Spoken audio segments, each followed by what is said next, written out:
మహాదేవుడును మన రక్షకుడైన యేసుక్రీస్తు వారి ఈ పవిత్రమైన నామంలో ఈ ఆరాధనలో పాలు పొందినటువంటి మీ అందరికీ వందనాలు. అందరికీ వందనాలండి. ఈ రోజున బైబిల్ గ్రంథంలో నుంచి మరొక క్రిస్మస్ సందేశాన్ని మనం నేర్చుకుందాం. చెబుతున్న మాటలు వినడానికి ప్రయత్నం చేద్దాం. ఈ నెలంతా మనం క్రిస్మస్ సందేశాలు వింటున్నాం. అలాగే ఈ రాత్రి కూడా ఒక ప్రత్యేకమైనటువంటి అంశాన్ని నేర్చుకుందాం. మనం నేర్చుకోబోయే అంశం గొర్రెల కాపరులు. హెడ్డింగ్ రాసుకోండి, గొర్రెల కాపరులు. ఈ గొర్రెల కాపరుల యొక్క పాత్ర ఏమిటి అనేటువంటిది బైబిల్లో నుంచి మనం చూసి వారి ద్వారా మనం నేర్చుకోవలసిన సంగతులు ఈ రోజున పరిశీలన చేద్దాం. ఈ గొర్రెల కాపరుల ద్వారా సంఘం నేర్చుకోవలసినటువంటి పాఠం ఉంది. దాన్ని మనం పరిశీలన చేద్దాం. ఇక అంశంలోనికి వెళ్ళిపోదాం. లూకా సువార్త 2వ అధ్యాయం, క్రొత్త నిబంధన గ్రంథంలో 51వ పేజీలో లూకా సువార్త 2వ అధ్యాయం 20వ వచనాన్ని చదివి వినిపించండి. అంతటా ఆ గొర్రెల కాపరులు తమతో చెప్పబడినట్టుగా తాము విన్న వాటిని కన్న వాటినన్నిటిని గూర్చి దేవుని మహిమ పరచుచు స్తోత్రము చేయుచు తిరిగి వెళ్ళిరి. ఇక్కడ వ్రాయబడిన మాటను మనం గమనిద్దాం. అంతటా గొర్రెల కాపరులు తమతో చెప్పబడినట్టుగా తాము కన్న వాటిని గూర్చి, తర్వాత విన్న వాటిని గూర్చి దేవుని మహిమపరచుచు స్తోత్రము చేయుచు తిరిగి వెళ్ళిరి అని రాయబడింది. గొర్రెల కాపరులకు ఏదో చెప్పబడింది. చెప్పబడిన దాని ప్రకారం వాళ్ళు వెళ్ళి చూశారు. కన్నవాటిని గురించి విన్నవాటిని గురించి అన్నారు. కనటము అంటే చూడటము అని అర్థం. కనటం అంటే చూడటం. నేను నా కన్నులారా కన్నానండి అంటారు కొంతమంది. కనడం అంటే ఇదొక అర్థం, చూడడము అని అర్థం. తర్వాత విన్నవాటిని గురించి అంటే ఏదైతే చెప్పబడిందో అది చెవితో వినడం. గొర్రెల కాపరులకు వినబడింది, గొర్రెల కాపరులకు కనబడింది. ఏదైతే గొర్రెల కాపరులు విన్నారో దానిని వెళ్ళి చూశారు. కాబట్టి ఆ కన్నవాటిని గురించి విన్నవాటిని గురించి దేవుని మహిమపరచుచు స్తోత్రము చేయుచు తిరిగి వెళ్ళిరి అని వ్రాయబడింది. వీళ్ళు ఏం విన్నారు, వీళ్ళు ఏమి కన్నారు అని మనం గమనిస్తే ఈ 2వ అధ్యాయంలోనే 15వ వచనాన్ని గనక మనం గమనిస్తే అక్కడ కొన్ని మాటలు ఉన్నాయి. ఆ దూతలు తమ యుద్ధ నుండి పరలోకమునకు వెళ్ళిన తరువాత ఆ గొర్రెల కాపరులు జరిగిన ఈ కార్యమును ప్రభువు మనకు తెలియజేసి ఉన్నాడు. మనము బేత్లెహేము వరకు వెళ్ళి చూతము రండని ఒకరితోనొకడు చెప్పుకొని త్వరగా వెళ్ళి మరియను యేసేపును తొట్టిలో పండుకొని ఉన్న శిశువును చూచిరి. ఇక్కడ వాళ్ళు ఏం చూశారో, ఏమి చెప్పబడిందో మనం విన్నాం. యేసుక్రీస్తు ప్రభుల వారు బేత్లెహేములో పుట్టారు. ఆయన బేత్లెహేములో పుడతాడు అనే ప్రవచనం. వాస్తవానికి ఆవిడ ప్రసవ దినాలు నిండే సమయానికే బేత్లెహేము మరియ తల్లి వచ్చింది. అంతకు పూర్వం ఆవిడ నజరేత్ అనే ప్రాంతంలో వాళ్ళు ఉన్నారు. జనాభా లెక్కల కోసం వచ్చారు బేత్లెహేము. వారు అక్కడ ఉన్నప్పుడు ఆమెకు ప్రసవ దినాలు నిండాయి అని 6వ వచనం చదివితే మనకు అర్థం అవుద్ది. వారు అక్కడ ఉన్నప్పుడు ఆమె ప్రసవ దినములు నిండను గనుక తన తొలిచూలి కుమారుని కని పొత్తిగుడ్డలతో చుట్టి సత్రములో వారికి స్థలము లేనందున ఆయనను పశువుల తొట్టిలో పరుండబెట్టెను అని అక్కడ వ్రాయబడింది. 8వ వచనంలో ఒక మాట ఉంటుంది. ఆ దేశములో కొందరు గొర్రెల కాపరులు పొలములో ఉండి రాత్రి వేళ తమ మందను కాచుకొనుచుండగా ప్రభువు దూత వారి యొద్దకు వచ్చి నిలిచెను.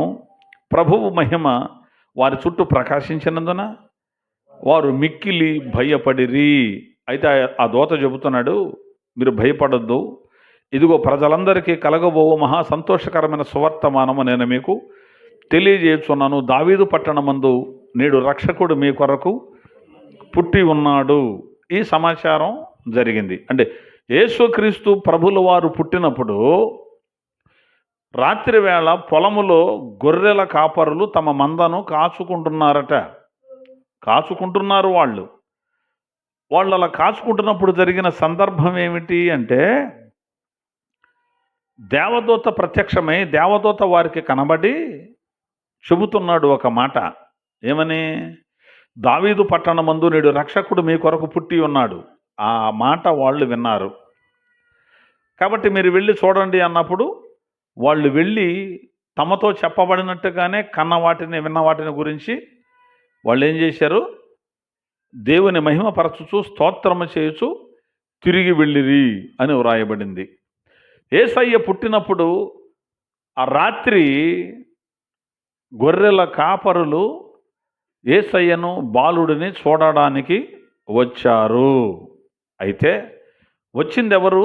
గొర్రెల కాపరులు. ఈ విషయాన్ని మనం జాగ్రత్తగా పరిశీలించాలి. చాలామంది ఏమంటారంటే గొల్లలు వచ్చారు అని చెబుతున్నారు. గొల్లలు వచ్చారు అని బైబిల్లో లేదు.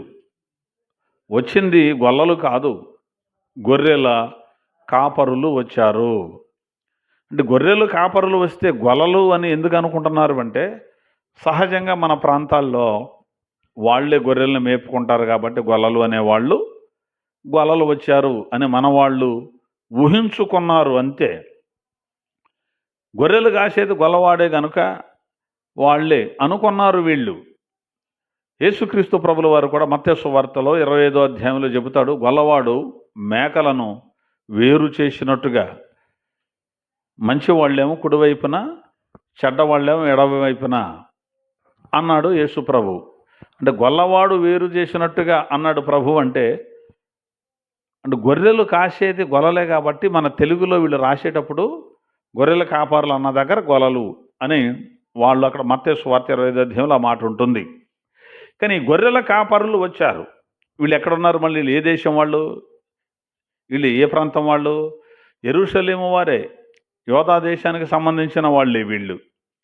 ఈ గొర్రెల కాపరులే, ఈ గొల్లలు మాత్రము కాదు. ఈ గొర్రెల కాపరులు గొల్లలు కాదు. గొర్రెలను కాసుకునే వృత్తి ఎవరిది బైబిల్లో? ఆది కాండంలోనికి వెళదాం ఒకసారి. 46వ అధ్యాయం 32, 33, 34 వచనాలు ఒకసారి చదవండి. 46వ అధ్యాయం 32 నుంచి చదువుతున్నారు. ఆ మనుషులు పశువులు గలవారు, వారు గొర్రెల కాపరులు. వారు తమ గొర్రెలను, పశువులను తమకు కలిగినదంతా తీసుకొని వచ్చిరని అతనితో చెప్పెదను. గొర్రెల కాపరి అయిన ప్రతివాడు ఐగుప్తీయులకు హేయుడు గనుక ఫరో మిమ్మల్ని పిలిపించి మీ వృత్తి ఏమిటని అడిగిన ఎడల మీరు గోషేను దేశమందు కాపురముండునట్లు మా చిన్నతనము నుండి ఇప్పటి వరకు నీ దాసులమైన మేము మా పూర్వీకులను పశువుల గలవారమై ఉన్నామని ఉత్తరమీయుడి అని చెప్పెను. 47వ అధ్యాయం 3వ వచనం. ఫరో అతని సహోదరులను చూచి మీ వృత్తి ఏమిటి అని అడిగినప్పుడు వారు నీ దాసులమైన మేమును మా పూర్వీకులను గొర్రెల కాపరులమని ఫరోతో చెప్పిరి. చాలు. ఇక్కడ యోసేపు అనేటువంటి ఆయన ఐగుప్తుకి అమ్మబడిన తర్వాత, అక్కడ ఎన్నో శ్రమలు పడిన తర్వాత అతడు ఒక స్థాయిలో నిలబడ్డాడు. అన్ని దేశాలలో ఉన్న కరువు వచ్చినప్పుడు అన్ని దేశాలలోని వారు ఆహారం కొనడానికి యోసేపు దగ్గరకు వస్తారు. ఇశ్రాయేలు పిల్లలు కూడా ఈ ఐగుప్తు దేశానికి వచ్చేసారు. అయితే అప్పుడు జరిగింది ఏంటంటే, వాళ్ళు సమస్తాన్ని వాళ్ళ కలిగిన పశువులను గొర్రెలను మొత్తాన్ని తీసుకొని ఐగుప్తు దేశానికి వచ్చారు. అయితే ఐగుప్తీయులకు గొర్రెలు కాసుకునే వాళ్ళంటే అసహ్యం. వీళ్ళ గొర్రెలు కాసుకుంటారంటే వద్దా అసలు మీరు మాకు కనపడద్దు అంటారు, అసహ్యం వాళ్ళకి. మరి ఇప్పుడు వీళ్ళందరూ ఇశ్రాయేలీలు అనే వాళ్ళందరూ గొర్రెల కాపరులు. అప్పుడు అన్నాడు యోసేపు గారు అన్నాడు వాళ్ళ అన్నయ్యలతో, నేను ఫరోతో చెబుతాను, మీరు కూడా వెళ్ళండి, మీ వృత్తి ఏమిటి, మీరేం పని చేస్తారు అని అడిగినప్పుడు, అయ్యా మా పితరులు మేము కూడా గొర్రెలను కాసుకునే వృత్తి మాది అని చెప్పండి అన్నాడు. అప్పుడు గోషెను అనే ఒక దేశం ఉంది, దానిలో మీకు అవకాశం ఇస్తాడు అని చెబుతాడు. తర్వాత ఫరో వాళ్ళని ఇశ్రాయేలుని పిలిచి, ఇశ్రాయేలు ఆ పిల్లలందరిని పిలిచి, అయ్యా ఏం చేస్తారు, మీ పని ఏంటి, మీ వృత్తి ఏంటి అని అడిగాడు. వాళ్ళు ఏమన్నారు, అయ్యా మా పితరులు మేము కూడా గొర్రెలను కాసుకుంటాం అని చెప్పినప్పుడు, రైట్, మీరు అదిగో ఆ గోషేను ప్రాంతంలో మీరు వెళ్ళండి, అక్కడ మీరు నివాసం ఉండడని మంచి సత్తువు కలిగినటువంటి భూమిని వాళ్ళకి అప్పచెపుతాడు. అంటే ఇశ్రాయేలీయులు గొర్రెల కాపరులు. గొర్రెలు కాసేది ఎవరు? ఇశ్రాయేలీయులు, యూదులు. యూదులు ఎవరు? గొర్రెల కాపరులు. ఇది మనం గుర్తుపట్టాలి. దావీదు కూడా గొర్రెల కాపరే, గొర్రెలను కాశాడు. దావీదు గొల్లవాడా? ఆయన యూదుడు కదా. మోషే గొర్రెలను కాశాడు, ఆయన గొల్లవాడా? ఆయన లేవీయుడు కదా. ఈ యోధా కానీ లేవీ కానీ ఎవరి కుమారులు? యాకోబు కుమారులు. యాకోబుకి ఎంతమంది పిల్లలు? ఎంతమంది పిల్లలు? అది అమ్మాయిని వదిలిపెడితే 12 మంది. ఎంత? 1 2 అని ఇప్పుడు లెక్కేస్తే ఎట్లా? యాకోబుకి 12 మంది. ఆ 12 మందిలో యోధా అనేవాడు కూడా యాకోబు కొడుకే. ఆ యోధా వంశంలో నుంచి వచ్చిన వాడే ఈ దావీదు. ఓకేనా? కాబట్టి వాళ్లే గొర్రెలను కాసేది. గొర్రెలు కాశారు, గొర్రెల కాపరులు అనగానే గొల్లలు అట్లా. మరి ఎక్కడ నేర్చుకొచ్చారో నాకు అర్థం కాలేదు. వీళ్ళందరూ గొల్లలా?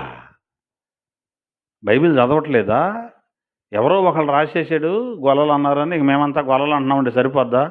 ఏం పోయిందిలో అక్కడికి వెళ్ళి ఆ మాట చెప్పొచ్చులే వాళ్ళకి. ఇక్కడికి వెళ్ళి అసలు కుల వ్యవస్థే దరిద్రం. మళ్ళీ అక్కడికి వెళ్ళి మీ దేవుడే మా దేవుడు కాదు. మరి యేసుక్రీస్తు ప్రభుల వారు యూదుడేనా? యోసేపు గారు కూడా యూదుడేనా? మరి యోసేపు గారు వృత్తి ఏంటి? యేసు ప్రభు వృత్తి ఏంటి? వడ్రంగి పని చేశాడు యేసయ్య. అంటే వడ్రంగి కూడా అంటే వడ్రంగి అంటే ఏంటి? కులమా? వంశం కాదు, వృత్తి. వృత్తి అంటే పని. ఇప్పుడు తాపీ పని అన్నామనుకో, అది వృత్తి, కులం కాదు. అట్లాగే గొర్రెలను కాసుకునేది ఎవరయ్యా అంటే ఇశ్రాయేలీలు. వాళ్ళు కాసుకుంటున్నారు వాళ్ళ తాతల దగ్గర నుంచి. కులం గొల్లలు కాదు. గొల్లలు వచ్చారు, బోయలు వచ్చారు, మళ్ళీ బోయలంట. మరి ఎందుకు మరి ఇట్లాంటివన్నీ మరి రాసి పాడుతున్నారు మరి నాకైతే అర్థం కావట్లేదు. మరి ఒకప్పుడంటే వాళ్ళు ఏదో రాసుకున్నారు, తెలుసో తెలియకో, దాన్ని కంటిన్యూ చేస్తున్నారేంటి? వాళ్ళు గొల్లలండి, వీళ్ళు బోయలండి, వాడదండి, విడిదండి. గొర్రెల కాపరనగానే గొల్లలేనేమిటి? ఇది మనం ఇక్కడ ఉన్నాం కాబట్టి దీన్ని దృష్టిలో పెట్టుకొని ఇలా మనం మాట్లాడుతున్నాం. సరే, రైట్, అది అలా ఉంచుదాం. ఈ గొర్రెల కాపరులు ఏం చేశారు? వాళ్ళ గురించి మనం ఏమి నేర్చుకోవాలి? నేర్చుకోవలసిన పాఠం ఏమిటి? వీళ్ళు గొర్రెలు కాసుకుంటున్నారండి, వీళ్ళ లైన్లో వీళ్ళు ఉన్నారు కాముగా, వీళ్ళు గొర్రెలు కాసుకుంటున్నారు. ఆ రాత్రి దేవదూత వచ్చి వీళ్ళతో మాట్లాడాడు. దేవదూత వచ్చి ఏం చేశాడు? మాట్లాడా? మాట్లాడిందా? మాట్లాడాడు. వచ్చాడు. దూత వచ్చింది కాదు, దూత వచ్చింది, సువార్తను మాకు తెలిపింది. వచ్చింది తెలిపింది అంటే ఆడదా? వచ్చింది ఆలోచన ఉండడం అవసరంలా. బైబిల్ చదివేటప్పుడు, పాటలు రాసేటప్పుడు తలకు మాసిన పాటలన్నీ రాయటం. పాట మంచిదని నేను అంటలేదు. ఆ పదం ఉచ్చాటన ఎలా ఉంది? పుంలింగం వాడాడా, నపుంసకలింగం వాడాడా, స్త్రీలింగం వాడాడా బైబిల్లో దూతన గురించి? ఆ మాత్రం అవగాహన లేకుండా ఎందుకు రాస్తున్నారు పాటలు? ఈ పెసరకాయలకి ఎందుకు తగిలిస్తున్నారు? వీళ్ళంతా ఎందుకు పడుతున్నారు ఇట్లాంటి పిచ్చ పిచ్చ పదాలన్నీ? కనీసం అవగాహన ఉండాలి కదా, చదువుకున్న వాళ్ళే కదా. వచ్చింది ఏంటి? వచ్చాడు. పుంలింగం వాడింది బైబిల్. ఎవరినే? దేవదూతల గురించి ఎక్కడైనా సరే. ఇవి కూడా మనం జ్ఞాపకం పెట్టుకోవలసినటువంటి అవసరత ఉంది. ఇంకా చిన్నపిల్లలకు నేర్పినట్టు, సండే స్కూల్ పిల్లలకు నేర్పినట్టు సేవకులు కూడా నేర్పాలంటే మరి ఏంటి? ఇంకా క్రిస్మస్ వచ్చిందంటే చాలు ఇవే పదాలు. దోత వచ్చింది మరీ దగ్గరికి, దోత వచ్చింది ఎలిజబెత్ దగ్గరికి, దోత వచ్చింది గొల్లల దగ్గరికి. వచ్చింది ఏంటి? ఏమనాలి మనం? వచ్చాడు. ఇది నేర్చుకోవాలి. సరే, మనం ఈ కాపరులు ఏం చేశారు అనేటువంటి విషయాలు మనం నేర్చుకొని మనం తెలుసుకోవలసినటువంటి అవసరత ఉంది. కాపరుల ద్వారా మనం నేర్చుకోవలసింది ఏమిటి?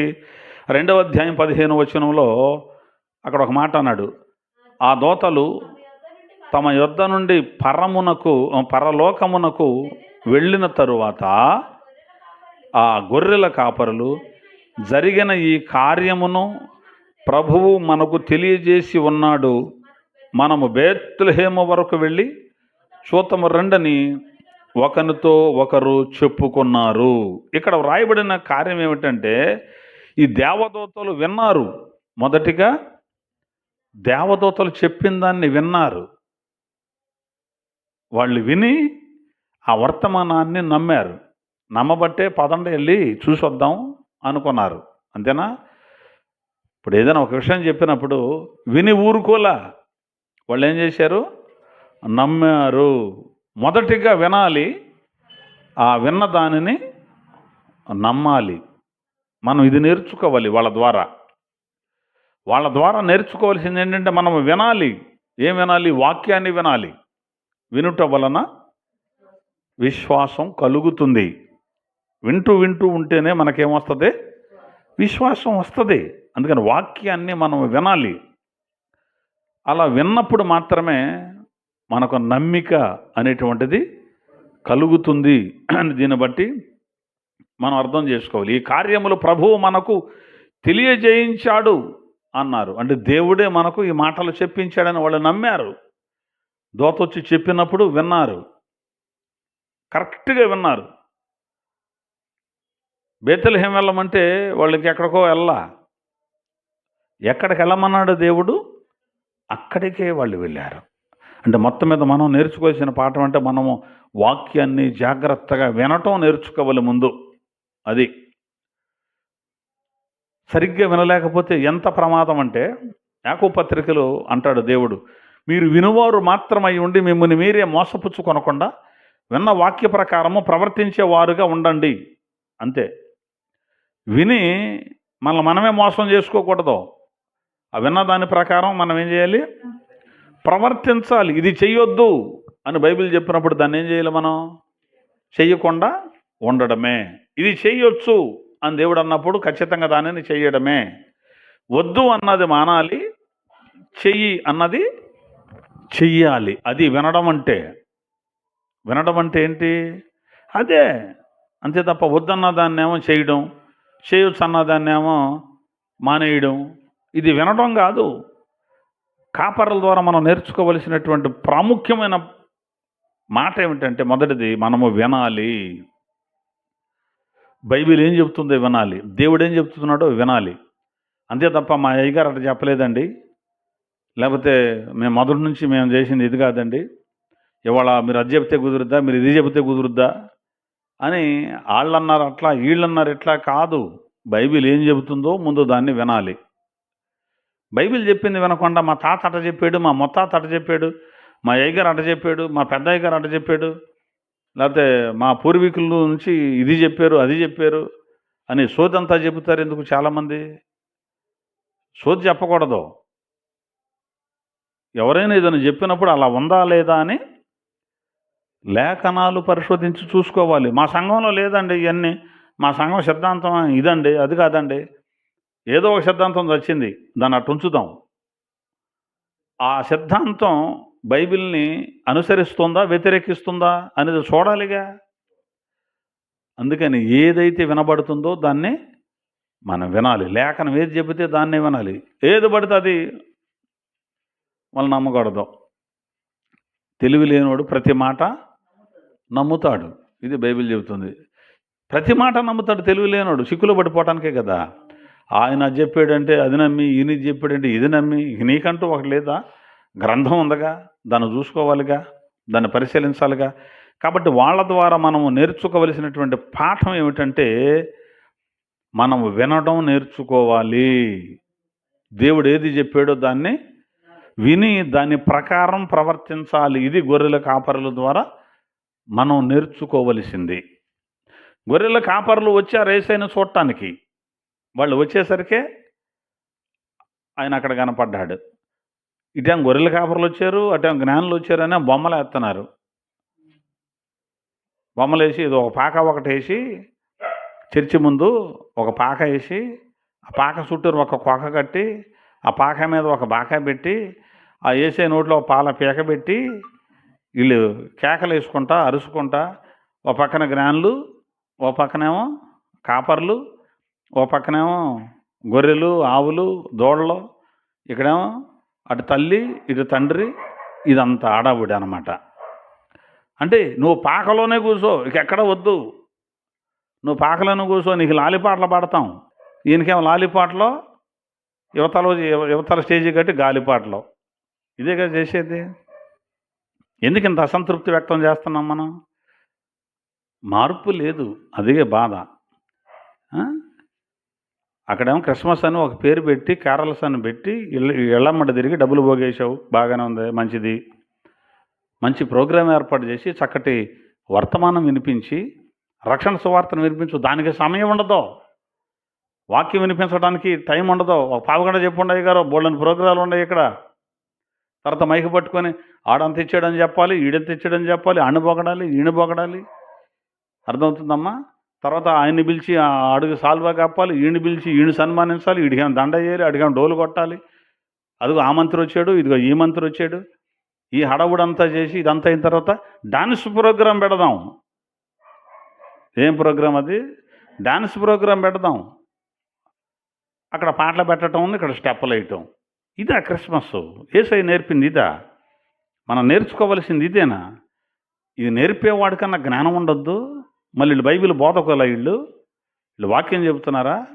బైబిల్ చదివారా? ఎంటర్టైన్మెంట్ కోసమా మందిరానికి వచ్చేది? డ్యాన్సులు వేసి, లైటింగ్లు పెట్టి, హడావుడి చేసి, గందరగోళం చేయమని బైబిల్ ఎక్కడన్నా ఉందా?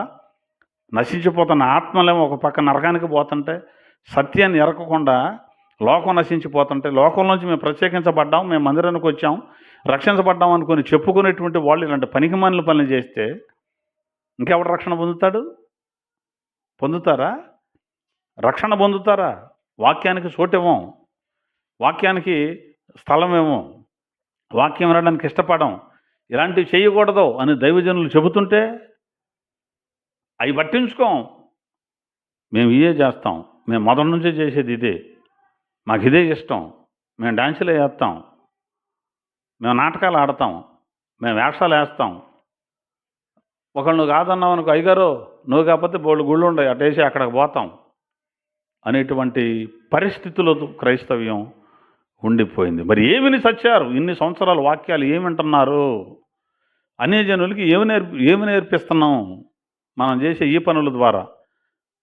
వాళ్ళట్టగా ఒక బొమ్మ పెట్టుకొని డ్యాన్సులు వేస్తారు, వీళ్ళట్టగా పాక ఒకటి పెట్టి దాని ముందు డ్యాన్సులు వేస్తున్నారు. వేసే బొమ్మ ఉయ్యాల తోటలో పోపటం, ఇట్లాంటివన్నీ పెట్టి అక్కడ మళ్ళీ అక్కడ డ్యాన్సులు, మళ్ళీ అక్కడ హడావుళ్ళు, మళ్ళీ అక్కడ టపాసులు. ఎన్ని దరిద్రం లోకంలో మనం గమనిస్తే, ఈ దరిద్రం. ఇప్పుడు వాక్యం చెప్తే రారా? ఎంటర్టైన్మెంట్కి నువ్వు డ్యాన్సులు వేస్తేనే జనం వస్తున్నారా?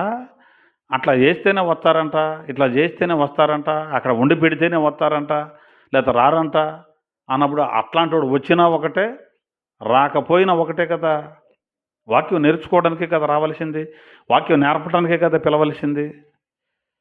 ఈ సౌండ్లు కూడా చాలా జాగ్రత్తగా పరిశీలించుకోవాలి. క్రైస్తవులు అనేవాళ్ళు తలకమాసిన వాళ్ళు ఉంటారు బోలెడు మంది. ఈ రోజున ఆరాధన ఉందంటే ఏదైనా నువ్వు పాటలు మైకులో పెట్టుకుంటే బాకాల ద్వారా బయటకు వెళ్ళేటప్పుడు జస్ట్ కొంచెం సౌండ్ పెట్టుకో, ఎవరికి ఇబ్బంది లేకుండా. అది ఇంట్లో ఉండేవాడు ఫోన్ మాట్లాడటానికి కుదరదు, ఇంట్లో ఉండేవాళ్ళకి మాట్లాడటానికి కుదరదు, ఊర్లో మైకి పెడితే ఆ ఊర్లో ఉండే పని లేకుండా పోయింది. ఇలా చేయొచ్చా క్రైస్తవులు? సౌండ్లు పెట్టి. అయ్యేం సౌండ్లు? సువార్త వినిపించు బాకా ద్వారా, లేనిపోయిన పాటలు వినిపిస్తున్నారు. వాళ్ళు అక్కడ చర్చిలో అరిసి అరిసి అరిసి కేకలిసి చప్పట్లు కొట్టి స్తోత్రం స్తోత్రం అని ఆత్మదీగా అరుతున్నారు చూడు. ఆ అరిసేయన్నీ కూడా పాకాలు పెట్టి పైకి వినిపించటం, ఆ రికార్డింగ్ చేసి మళ్ళీ పెట్టడం, ఇదేం గోవాలండి? నాకు అర్థం కావట్లేదు. ఈయన నేర్చుకునేది విన్నది ఇదేనా? వాక్యాన్ని వినేది అదేనా? అందుకని వినడం నేర్చుకోవాలి ముందు. అంత గోల నువ్వు మైకి పెట్టి అంత అరుపులు అరుతుంటే ఎవడంటాడు? అసలు అంత డిస్టర్బెన్స్ చేయటువంటి జ్ఞానం ఉండక్కర్లేదు. మళ్ళీ ఈ విశ్వాసుల్ని ఈ రాత్రి 1,000 మంది రండి రండి రండి అని 100 సార్లు పిలవాలి. క్రైస్తవ సంఘాలు అట తగలడ్డాయి కొన్ని. మరి రాత్రి 7:30 గంటలకు ఆరాధన ఉంది కనుక మీరు మీ పనులు ముగించేసుకొని త్వరపడి రండి. ఎప్పటి నుంచి? రాత్రి 7:30 కన్నా పట్టి 3 కాడ నుంచి చెప్పటమే 30 సార్లు నువ్వు. ఇన్ని సార్లు చెబుతుంటాం కానీ వినపట్టలేదా? అయినా వస్తారట ఆయనకి, అయినా రావట్లేదంటే ఏంటి? దాని అర్థం ఏంటి? ఏమన్నారు వీళ్ళు? ఏమి నేర్చుకున్నారు? నువ్వేమో నేర్పించావు. అసలు ఆదివారం ఆరాధన ఉంటుందని తెలీదా? లేకపోతే పలానా రోజున ప్రోగ్రాం పెట్టుకున్నారు తెలియదా? మైకులు పెట్టి చెప్పాలా మళ్ళీ 100 సార్లు? అప్పుడు వస్తారా? అదేనా వీళ్ళు విన్నది? అదేనా మనం నేర్పించేది? కాబట్టి వినడం నేర్చుకోవాలి. పలానా రోజు పలానా సమయానికి ఆరాధన ఉంటుంది అని అనౌన్స్ చర్చిలో చేసిన తర్వాత ఆ టయానికి వాళ్ళు వచ్చేయాలి. వాళ్ళు వచ్చినా రాకపోయినా నువ్వు ప్రారంభించేయాలి, నువ్వు కొనసాగించేయాలి. వెనకొత్తారు చూడు ఊగుళ్ళు ఆడుకుంటా, వాళ్ళు సిగ్గుపడాలి. అరే అప్పుడే అయిపోయిందా? కాసేపు ఉంటుందేమనుకున్నామే. ఎందుకు ఉంచుతారు నీకోసం కాసేపు? కాబట్టి మనం ఏమి వింటున్నామో ముందు నేర్చుకోవాలి. ఈ పండుగ సందర్భంగా మీరు గమనించండి, 100 సార్లు పిలవనవసరంలో మైకి పెట్టి గోల గోల గోల గోల చేయని అవసరంలా, ఊరంతా వినపడి గందరగోళం అవసరంలా. ఏదో నీకు అవకాశం ఉంది కాబట్టి, పోలీసు వారు ఏదైనా పర్మిషన్ ఇచ్చారు కాబట్టి కొంచెం సౌండ్తో నువ్వు అనౌన్స్మెంట్ చేయాలి, అంతే తప్ప అది నేను ఆకర్షణీయంగా ఉండాలి తప్ప అల్లరగా ఉండకూడదు. క్రిస్మస్ సందర్భమే కాదు, ఏ సందర్భమైనా కూడా అన్యజనుల వలె మనం చేయకూడదు. కాబట్టి కాపర్ల ద్వారా మనం నేర్చుకోవాల్సింది ఏంటంటే, మనం ముందు వినాలి. దూత చెప్పిన మాటలు వీళ్ళు విన్నారట, విని నమ్మేసేసారు. విని నమ్మి ఏం చేశారంటే అదే 15వ వచనంలో వాళ్ళు మనము బేత్లెహేము వరకు వెళుదాము రండి అనుకున్నారు. విని వదిలిపెట్టలే అక్కడితో. బేత్లెహేము వరకు వెళ్ళమన్నాడు రా దేవదూత. రక్షకుడు పుట్టాడంటరా. అరే రక్షకుడు పుడితే మనకెందుకు, ఎవరు పుడితే మనకెందుకు, మనం గొర్రెలు కాసుకో తప్పదులే, కూర్చోండి ఈ గొర్రెటన్న పోతే ఎందుకు వచ్చిన బాధ అనుకోలేదు వాళ్ళు. ఆ వర్తమానాన్ని విని నమ్మి పదండి వెళదాం. ఎక్కడికి వెళదాం? బేత్లెహేము వరకు వెళ్ళి చూద్దాం రండి అనుకున్నారు. అంటే బేత్లెహేము వరకు వెళ్ళి ఏం చేయాలి? పరిశీలించాలి, ఎక్కడ పుట్టాడు ఏంటి. ఎంకవైరీ విని ఊరుకోలా. బేత్లెహేము వరకు వెళదాం, దాన్ని దాటి ఇంకా నవతలకు వెళదామా? లేదు, మనకి ఎక్కడికని చెప్పాడు? బేత్లెహేము వరకే, దానిని మించి వెళ్ళకూడదు, దానికి యువతల వరకు వెళ్ళి రాకూడదు. ఎక్కడికి వెళ్ళమని లేఖనంలో రాయబడిందో అక్కడి వరకు వెళ్ళి చూడాలి. ఇక్కడ చూద్దాంలే అక్కడెందుకులే అని ఇక్కడతో ఆగిపోలా. బేత్లెహేము వరకైనా ఇంకా అవతల కూడా వెళ్దాం ఉన్నాడేమోనని దాన్ని దాటి వెళ్ళాలా. అంటే మేర దాటలేదు, మేర దాటకూడదు. ఎక్కడికని బైబిల్ చెప్పిందో అక్కడి వరకు వాళ్ళు వెళ్ళారు. మనం కూడా నేర్చుకోవలసింది అదే. లేఖనం ఎక్కడి వరకు బోధించిందో అక్కడ వరకే మనం ఉండాలి తప్ప నానార్థాలు పరమార్థాలు ఉపయోగం లేని అర్థాలన్నీ తీసేసి పాడు చేయకూడదు. ఆ లేనిపోయిన అర్థాలన్నీ లాగి లేఖనం ఒకటి చెబుతుంటే దానికి ఇష్టం వచ్చినట్లు కల్పించుకుంటున్నారు కొంతమంది. అందుకే లేఖనాలు అపార్థమైపోతున్నాయి. మనం నేర్చుకోవలసింది ఎక్కడి వరకైతే బైబిల్ చెబుతుందో అక్కడి వరకే, మేర దాటకూడదు. పౌలు భక్తుడు అంటాడు, నాకు ఒక మేర ఉంది, దాన్ని నేను దాటి వెళ్ళలేదు అన్నాడు. అలాగే లేఖనములను మనం అతిక్రమింపకూడదు అని మనం నేర్చుకోవాలి. లేఖనం ఏం చెబుతుందో అంతవరకే, దానిని అతిక్రమించకూడదు. అతిక్రమిస్తే ఏమవుతుంది? ఆజ్ఞ అతిక్రమం అయిపోద్ది. ఆజ్ఞ అతిక్రమం పాపం అయిపోద్ది అనమాట. ఆ పాపం వల్ల మనకు మరణం వచ్చేస్తుంది. కాబట్టి వాళ్ళు ఎక్కడి వరకు వెళ్ళాలో అక్కడి వరకు మాత్రమే వాళ్ళు వెళ్ళారు. ఒకటి పరిశీలించారు. ఇది చెప్పిన తర్వాత బెత్లెహేము వరకే వెళ్ళారు. విని నమ్మి బెత్లెహేము వరకు వెళ్ళారు. అలాగే మనం యేసుని కనిపెట్టాలి అంటే బెత్లెహేము వరకు మాత్రమే. అంటే లేఖనం ఎక్కడి వరకైతే ఆయన గురించి మాట్లాడుతుందో అక్కడి వరకే. లేఖనం ఒకటి చెబుతుంటే మరొకటి మనం అనకూడదు. ఇప్పుడు ఉదాహరణకు ఒక స్త్రీని పట్టుకొచ్చారు యేసయ్య దగ్గరకు. వ్యభిచారం చేస్తుంది, ఆమెనే రాళ్లతో కొట్టి చంపమని. మోషే చెప్పాడు కాబట్టి రాళ్లతో కొట్టి చంపమని. మరి నువ్వు ఏదో బాధ చేస్తున్నావు కదా, నువ్వేం చెబుతావో అని దగ్గరకు పట్టుకొచ్చాం. మరి ఈవిని రాళ్లతో కొట్టి చంపాల వద్దా అని యేసు ప్రభుని గదమించడానికి వచ్చినప్పుడు అక్కడ రాసి ఉంటుంది, యేసు వంగి నేల మీద ఏమో వ్రాయుచుండెను అన్నాడు. బైబిల్లో ఏం రాస్తున్నాడని ఉంది? ఏమో. ఏమో అంటే తెలీదు. మరి మనమేం చెప్తారు మనోళ్ళు కొంతమంది? అదిగో అందరి పాపాలు రాసేస్తున్నాడు, అదిగో అందరి పాపాలు రాసేస్తున్నాడు ఆయన. ఎవరి కాదు వెళ్ళటం, అమ్మో నా పాపం రాశాడు అనుకుని చూసుకొని వెళ్ళిపోతున్నారు. ఎవడు చెప్పాడు నీకు అట్లా అని? అక్కడ లేఖనం ఏమని చెబుతుంది? ఏమో వ్రాయిచుండెను. ఏమో అని లేఖనం చెబుతుంటే ఇదిగో ఇది అంటాను డిక్లేర్ చేయడానికి నేనెవరిని, నువ్వెవరో? అదిగో పాపాలు రాసేసాడు. ఒక్క ఆమెను పట్టుకొచ్చారు, మరి ఆడేడి అని తీసుకురాలేదని రాస్తున్నాడు ఆయన అంటున్నారు కొంతమంది. ఎవరు చెప్పారు నీకు అది? బైబిల్ ఏమని చెప్పిందా? మేర అంటే అదే. ఎక్కడి వరకే బైబిల్ మాట్లాడిందో అక్కడికే మాట్లాడాలి. జోషి గారు ఒక మాట చెప్పేవారు ఇదివరకు రేడియోలో వాక్యం చెప్పేటప్పుడు, బైబిల్ ఏదైతే మాట్లాడుతుందో మనం దాన్ని మాట్లాడాలి.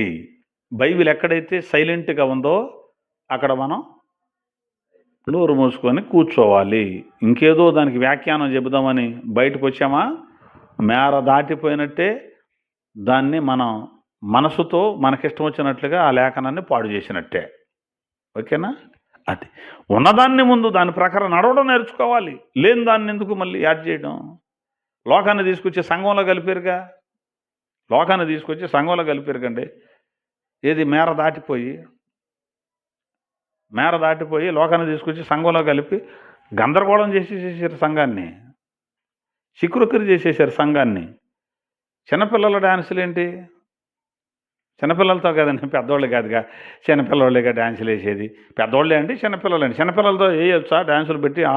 వాళ్ళని డ్యాన్సులు వేయించవచ్చా? ఈయన నేర్చుకున్నది, బైబిల్ చదివింది అదేనా? బైబిల్ ట్రైనింగ్లో అయింది అదేనా? రెవరెండ్ అని నువ్వు మళ్ళీ నీ పేరు వెనకాలంత బాగా రాపించుకున్న దానికేనా? అవునా కదా? బైబిల్ ఎక్కడ వరకు చెప్తే అక్కడికే కదా. ఈ పనికిమాలిన పనులన్నీ ఏర్పాటు చేయటం ఏంటి? ఏమండి, తప్పు అన్నప్పుడు తప్పే.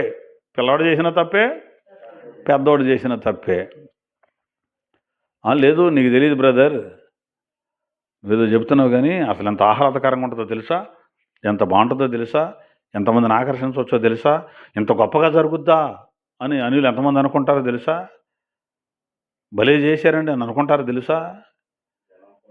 యేసు ప్రభువుకుని ఆయన శిష్యులకి తెలియదండి ఈ సంగతిలో. లేకపోతే వాళ్ళు కూడా ఊరు వెళ్ళి అక్కడ డాన్స్ ప్రోగ్రాంలు పెట్టించి అందరిని ఆకట్టించి వాక్యం చెప్పేవాడు. యేసు ప్రభుకి తెలవదుగా మరి పాపం. వీళ్ళుంటే నేర్పేవాళ్ళు ఆయనకు కూడా. ఇట్లయితే ఎవరు వస్తారు అయ్యారు, యేసుబాబు ఇట్లా అయితే రారండి, మనం డ్రామా ప్రోగ్రాం అక్కడ డ్యాన్స్ ప్రోగ్రాం పెట్టి మనం ఉన్నామనుకో అందరూ పరిగెత్తుకొస్తారు జనం, అప్పుడు వాక్యం చెప్పచ్చు అని వీళ్ళైతే సలహా ఇచ్చేవాళ్ళు యేసు ప్రభుకు కూడా. యేసు ప్రభు డ్యాన్సులు వేయడానికి, డ్యాన్సులు వేయించడానికి ఆయన రాలేదు.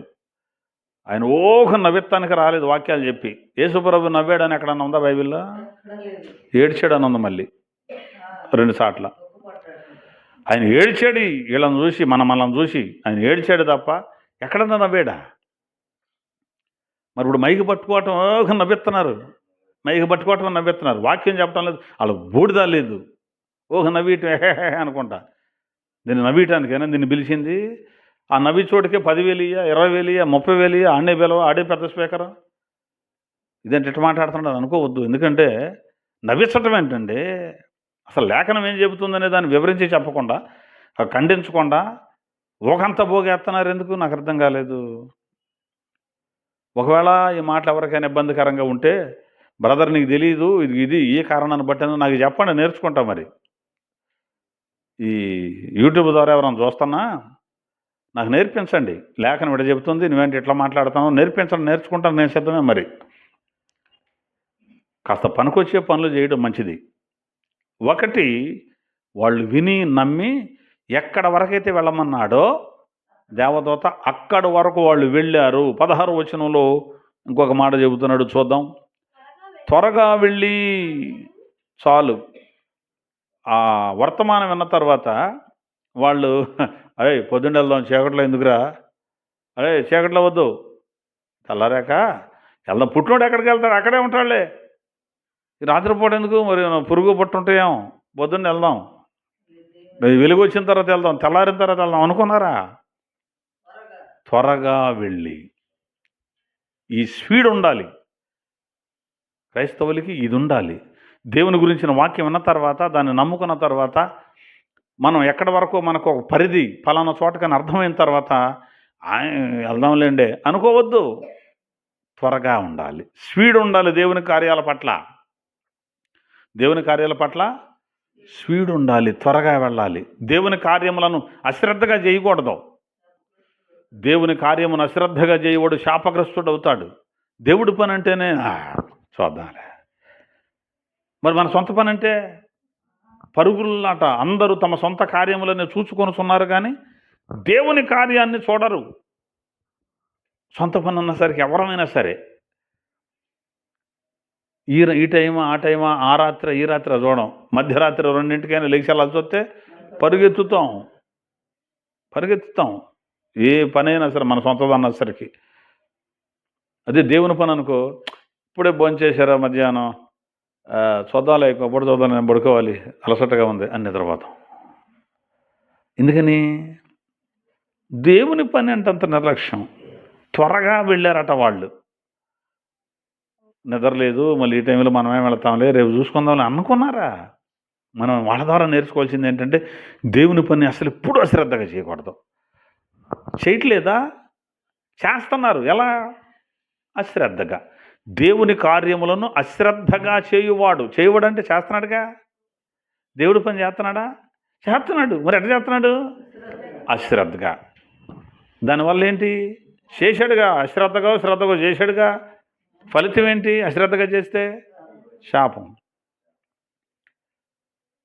కాబట్టి త్వరగా, ఈ కాపరుల ద్వారా మనం నేర్చుకోవాల్సిందంటే త్వరగా యేసుని గురించి విన్న తర్వాత, యేసుని గురించి అర్థం చేసుకున్న తర్వాత త్వరగా మనం యేసయ్య దగ్గరకు వెళ్ళాలి. ఆ గొర్రెల కాపరి వెళ్ళినట్టుగా త్వరగా వెళ్ళాలి. ఎందుకంటే ఆయన రక్షకుడు. దూత చెప్పాడుగా, నేడు రక్షకుడు మీ కొరకు పుట్టి ఉన్నాడు. రేపు అంశం ఇదే, రక్షకుడు రేపు అంశం. రక్షకుడు అనే అంశంలో చాలా సంగతులు నేను మీకు తెలియజేస్తాను రేపు. రక్షకుడు అనే అంశంలో చాలా సంగతులు.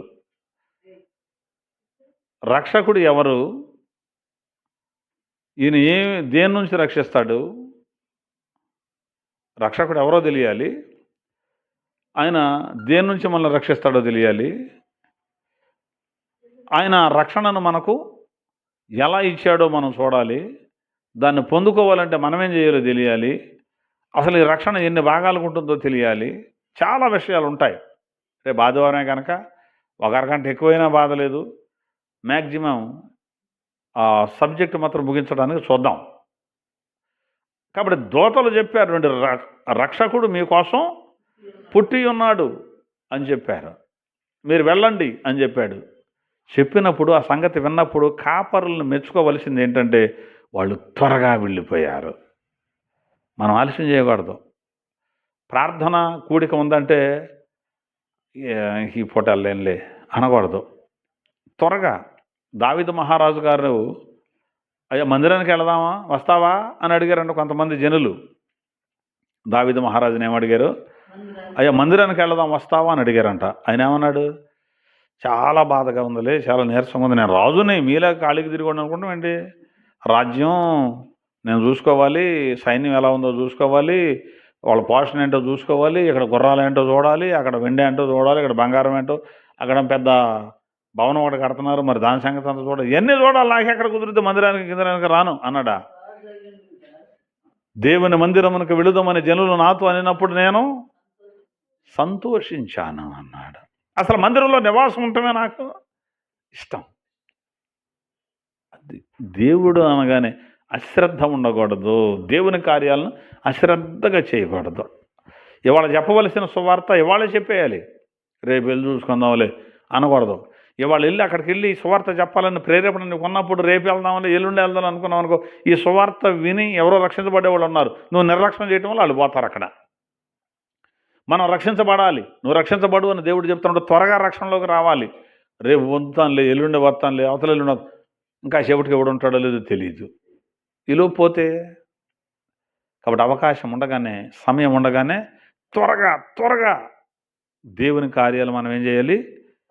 త్వరగా చెయ్యాలి, త్వరగా ఉండాలి. అబ్రహాం గారు ఆయన దగ్గరికి దేవుడు వచ్చినప్పుడు అతడు త్వరగా తన పనిని కానిచ్చాడు. శారమ్మ గారు త్వరగా వంట కార్యక్రమం కానిచ్చింది. ఆ ఇంట్లో పనివాడు త్వరగా ఆ పశువును వధించి ఆ మాంసం సిద్ధం చేసేసాడు. అసలు ఎంత త్వరగా అంటే అబ్రహాం గారు త్వరగే, శారమ్మ త్వరగే, ఇటు వచ్చి ఆ పనివాడు కూడా త్వరగానే.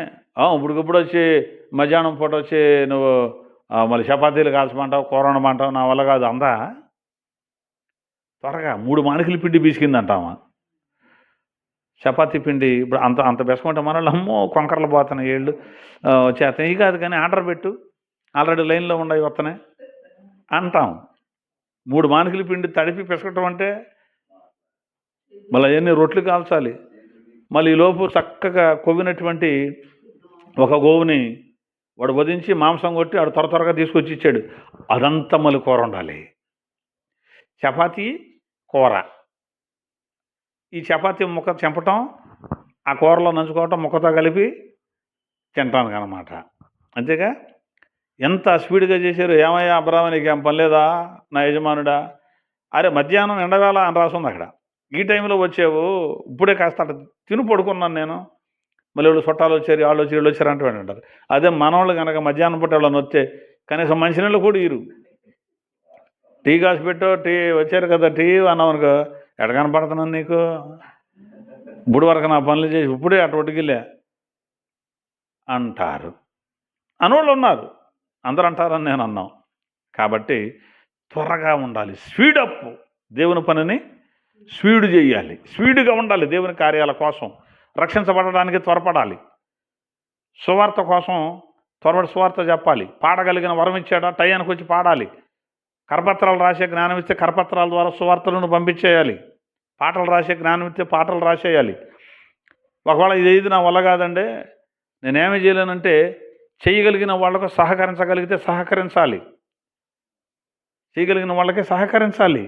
నాకు పాడటం రాదు, లేకపోతే నాకు రాయటం రాదు అనుకోండి, నేను చెప్పడం రాదనుకో, చెప్పగలిగినోడికి నేను సహకరించాలి. సహకరించడం నా దగ్గర డబ్బు లేదండి అన్నామనుకో, అయ్యగారు మీరు కోటానికి ఒకళ్ళు వెళ్తున్నారు, నేను కూడా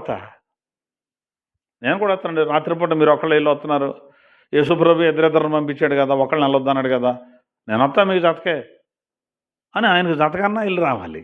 ఏదో ఒకటి ఏం చేయాలి, ఖచ్చితంగా త్వరగా నిర్ణయం తీసుకోవాలి దేవుని పరిచర్యలో. ఇది మూడవది. ఒకటేమో విన్నారు, విని నమ్మి బెత్లెహేం వరకు వెళ్ళారు. ఇప్పుడు తర్వాత ఎలా వెళ్ళారు? త్వరగా వెళ్ళారు. వీళ్ళు ఏం చేశారు? 16వ వచనంలో మరియను యోసేపును తొట్టిలో పండుకొని ఉన్న శిశువును చూచిరి. చాలు. ఏదైతే చెప్పబడిందో చెప్పబడినట్టుగా చూశారు. తల్లిని చూశారు, యోసేపును చూశారు, ఆ శిశువును చూచిరి. వారు చూచి ఈ శిశువుని గురించి తమతో చెప్పబడిన మాటలను ప్రచురము చేసిర్రి. దూత కనపడ్డాడు, మాకు ఇలా చెప్పాడు, ఇలా చెప్పాడు, ఇలా చెప్పాడని మళ్ళీ ఏం చేశారు? ప్రచురం చేశారు. ఏదైతే వాళ్ళు విన్నారో ఆ విన్నదాన్ని మనసులో ఓకే అని నమ్మారో, ఆ నమ్మిన దాని ప్రకారం వాళ్ళు ప్రయాణం అయ్యి ఎక్కడికైతే వెళ్ళమన్నాడో అక్కడ వరకు వెళ్ళి, వాళ్ళు త్వరగా వెళ్ళి దేవుడు దూత ద్వారా చెప్పించిన ఆ శిశువును వాళ్ళు చూశారు. చూసి మోగమొద్దుల్లాగా అటు కూర్చొని వెళ్ళిపోలా. చూసిన వాళ్ళు ఏం చేశారు? ప్రచురము చేసిరి, అంటే చెప్పారు. ఏయ్, దావీదు పట్టణమందు రక్షకుడు పుట్టాడురా మన కోసం, అదిగో పలానా చోట ఉన్నాడు, ఇక దూత మాతో మాట్లాడాడు, మేము చూసాం. అంటే వీళ్ళు వాళ్ళ వరకే ఉంచుకోలా, ప్రచురము చేశారు. అందుకే కని విని ప్రచురించిన గొర్రెల కాపరులు వీళ్ళు. కన్నారు, విన్నారు, ప్రచురించారు. కన్నారు అంటే చూశారు, విన్నారు అంటే దాని ప్రకారం నడిచారని అర్థం. తర్వాత ప్రచురించారు అంటే చెప్పటం కూడా జరిగింది. మనం రక్షించబడ్డాం, ఒక్కడికన్నా అయ్యా ప్రభువు నమ్ముకుండని చెప్పటం ఉందా? చెప్పాలిగా. అది నేను అమ్మాయి నేను రక్షించబడ్డానులే, ఇక వాళ్ళ సంగతి నాకెందుకులే, వీళ్ళ సంగతి నాకెందుకులే అని ఊరుకోకూడదు. మనం కూడా ఏం చేయాలి? పక్కవాడికి చెప్పాలి, ప్రభువుని నమ్మండి, యేసయ్యలోనికి రండి, ఆయన పాపులను రక్షించడానికి వచ్చాడు, ఆయన ద్వారా పాప క్షమాపణ జరుగుద్ది. ఒకవేళ ఇదే ప్రకారంగా నువ్వు గనక చనిపోతే నరకానికి వెళ్ళిపోతావు అని సువార్త చెప్పాలి. మనతో కలిసి పనిచేసే వాళ్ళకి చెప్పొచ్చు, మనతో కలిసి ప్రయాణం చేసే వాళ్ళకి చెప్పొచ్చు. అసలు ఎవళ్ళు మనుషులు మనకు కనపడరా? రోజు దేవుని ఎరగని వాళ్ళు ఎప్పుడు మన పక్కన ఉండరా? అసలు ఎవరితో మాట్లాడకుండా ఇటు కూర్చుంటామా? మనం మాట్లాడతామా? కొంతమందితో మాట్లాడదామని మొదలు పెడితే మనం ఏదో ఇట్లా అంటుంటాం, చెబుదామని అంటమే, ఇక మన గ్యాప్ ఎవరో మాట్లాడుతూనే ఉంటారు ఏదో ఒకటి. అంత మాట్లాడే మనం యేసు ప్రభువుని నమ్ముకున్నావా, మారు మనసు పొందేవా, రక్షించబడ్డావా అని వాళ్ళు లేదు అన్నారనుకో, ఇదిగో యేసయ్యని ఎందుకు నమ్ముకోవాలంటే ఇది ఇది ఇది ఇది 4 మాటలు చెప్పు, బాగుంటుంది. అవునా? అట్లా ఈ కాపరుల ద్వారా మనం నేర్చుకోవాల్సింది ఏంటంటే, మనంతటకి మనమే రక్షించబడటం, మనంతటకి మనమే ఆయన కనిపెట్టడం, మనంతట మనం ఆయన చూడటం, మనకెందుకులే ఇంకొకళ్ళ సంగతి అనుకోకుండా మనం అనేకులకు ఈ ఆయన గురించి ప్రకటన చెయ్యాలి, సువార్త చెప్పాలి. రక్షించబడ్డ వాళ్ళు సువార్త చెప్పకుండా యేసయ్య శరీర రక్తాల్లో పాలు పొందులు అసలు పొందకూడదు. అర్థమవుతుందా? సువార్త చెప్పాలి ఖచ్చితంగా. కొంతమందికైనా వాక్యాన్ని చెప్పాలి, మన పక్క వాళ్ళకి చెప్పాలి, వాళ్ళకి చెప్పాలి. అసలు పక్క వాళ్ళకి వాళ్ళకి ఎందుకులే. ఇంట్లో నీ భర్తకు వాక్యం చెప్పావా? ఇంట్లో నీ భార్యకు వాక్యం చెప్పావా? నీ కడుపును పుట్టిన వాళ్ళు ఉండరు, వాళ్ళకి వాక్యం చెప్పావా? ఇది వాస్తవం, ఇది సత్యం, లేకపోతే నీకు ప్రమాదం అని మనం చెప్పగలిగామా? చెప్పాలి. ఎవరు కాకపోయినా రేపటికైనా లైన్లోకి వస్తారు. చెప్పడం మన ధర్మం, వినడమా వినకపోవడం అనేటువంటిది అది వాళ్ళకి వదిలేయాలి. కానీ ముందు మాత్రం మనం చెప్పాలి. వీళ్ళు ప్రచురించారట. 1 విన్నారు, 2 నమ్మారు, తర్వాత నమ్మిన ప్రకారం వెళ్ళారు స్పీడ్గా. తర్వాత ఏదైతే విన్నారో దాన్ని చూశారు, తర్వాత చూసిన దాన్ని ప్రకటన చేయటం మొదలు పెట్టారు. ఇది కాపరులు చేసిన అద్భుతమైనటువంటి సన్నివేశం. కాబట్టి క్రీస్తు పుట్టుకను గురించి మనం ఈ సంగతులు నేర్చుకోవాలి, వీటి ప్రకారం నడవాలి. అంతే తప్ప ఎవడో ఏదో చేశారని ఆడిని చూసి ఈయన చూసి ఆడు ఉపయోగం లేని అన్నీ చేయకూడదు. వాళ్ళు చేస్తే మనం చేయలేమారా, వీళ్ళు చేస్తే మనం చేయలేమారా అనకూడదు. నేర్చుకోవాలి. అర్థమవుతుందో? వాక్యాన్ని నేర్చుకోవాలి. పాడైపోయే పరిస్థితులు చూసి నేర్చుకోకూడదు, ప్రయోజనకరమైనటువంటి వాటిని నేర్చుకోవాలి. ఈ గొర్రెల కాపరుల ద్వారా దేవుడి మాటలు మనందరికీ వినిపింపజేశాడు. వారి వలె మనము కూడా అనేకులకు క్రీస్తుని పరిచయం చేయుదుముగాక. క్రిస్మస్ ఆశీర్వాదాలు మనం అనుభవించుదుముగాక. కళ్ళు మూసుకోండి, ప్రార్థన చేస్తాను.